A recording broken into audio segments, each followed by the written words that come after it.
Setiap kecerobohan apapun di lapangan, sekecil apapun, itu bisa merusak kepercayaan masyarakat terhadap institusi Polri. Pesan Presiden Jokowi kepada Polri sebelum tragedi di rumah Irjen Verdi Sambo.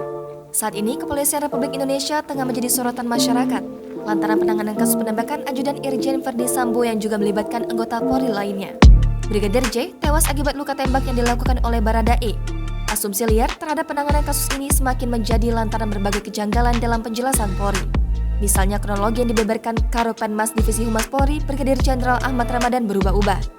Kejanggalan kedua terkait perbedaan waktu kejadian, serta yang paling banyak diragukan masyarakat adalah soal CCTV di rumah Irjen Verdi Sambo yang kebetulan mati semua karena rusak sepekan lalu.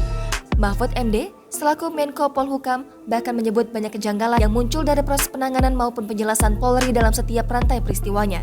Ia menyatakan, kredibilitas Polri dan pemerintah menjadi taruhan dalam kasus ini. Mengingat Polri selalu mendapat penilaian atau persepsi positif yang tinggi dari publik sesuai hasil berbagai lembaga survei setahun belakangan ini. Apa yang dikatakan Mahfud MD selaras dengan pesan Jokowi. 1 Juli 2022 lalu, Polisi Republik Indonesia baru saja memperingati Hari Bayangkara yang juga hari ulang tahun Polri. Puncak peringatan Hari Bayangkara ke-76 diadakan di lapangan Bayangkara Akademi Kepolisian Kota Semarang, Jawa Tengah pada Selasa 5 Juli lalu. Presiden Indonesia, Jokowi, hadir langsung di acara tersebut. Jokowi mengatakan Polri harus melayani masyarakat, membela bangsa dan negara, karena rakyat menaruh harapan ke Polri.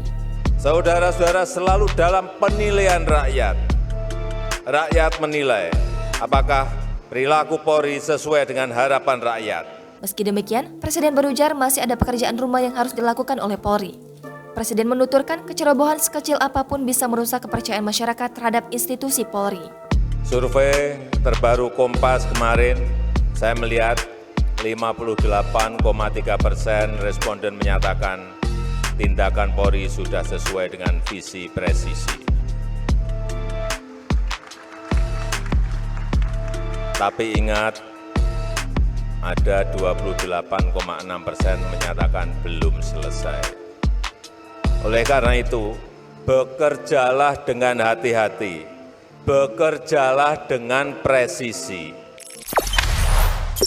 Jangan lupa subscribe, share, komen, dan like ya.